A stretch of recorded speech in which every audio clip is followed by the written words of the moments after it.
Hey Wumpies! So before we get started today, I'd like to address some channel business. Catherine, you are getting punished. Amber, you are also getting punished. Now Amber, I don't really think it's fair to punish Catherine for things we said we wouldn't punish her for, but in recent times she has missed 2 videos, so she's getting 2 punishments. I figure 1 from each of us. Also, I still don't have any ideas for punishing Amber. However, Catherine, your punishment from me is to eat vegetables. You can choose whatever vegetable or vegetables you like. Go and buy whatever vegetable and you have to eat the whole thing. A couple of rules though.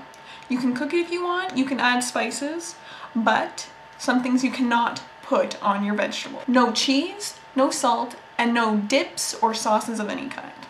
In regards to Amber's last video, I totally failed my GE test the first time too, but good job on passing. Furthermore, the truth resists simplicity. Just because you have a job that's good for you and that you're excited about doesn't mean you're not going to miss your old job. Change is scary and sad, and that's just how it goes. Anyways, this week on Proverbial Wumpus, we are talking about feminism. I picked this topic for this week's theme because I am a feminist. I know Catherine is too, and I was curious to hear Amber's thoughts on the matter. So today I'd like to talk about what it means to be a feminist and what it means to me. Webster's dictionary defines feminism as the theory of political, economic, and social equality of the sexes. Many people argue against feminism because they claim feminists are man-haters or think that women should be better than men. This is a really skewed view of feminism. For those who are exposed to feminism and feminists, the truth is they're not really like that. Furthermore, based on our handy definition, anyone who advocates for the elevated status of women is not a feminist. I would define a feminist as someone who recognizes that men and women are far from equal.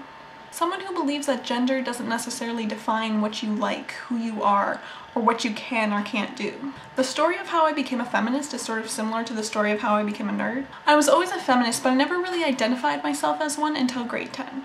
I used to work in a library throughout high school, and one day I found this book called Full Frontal Feminism by Jessica Valenti, which you all should totally read, by the way. I picked it up because it seemed really interesting. I feel like I've always been a very opinionated person, and being a woman, I've never been a fan of gender inequality. And basically, after reading the book, like the proverbial wumpus, I knew I was a feminist. For those of you who are still on the fence about feminism, take it from me, it's wonderful. Feminism has helped me think about gender inequality so much.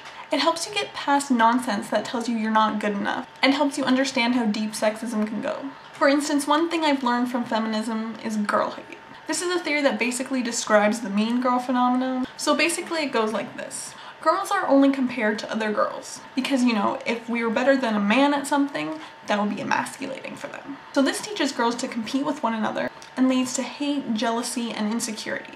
Often you can end up disliking a girl just because she's better at something than you, she has more confidence, she's objectively more attractive than you, basically stupid reasons.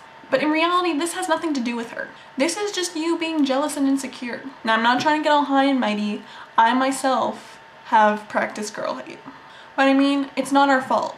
We are taught to behave in this way. But when you learn about it, you can recognize it and overcome it. And then you can replace jealousy and insecurity with love and admiration. Amber, I will see you Wednesday.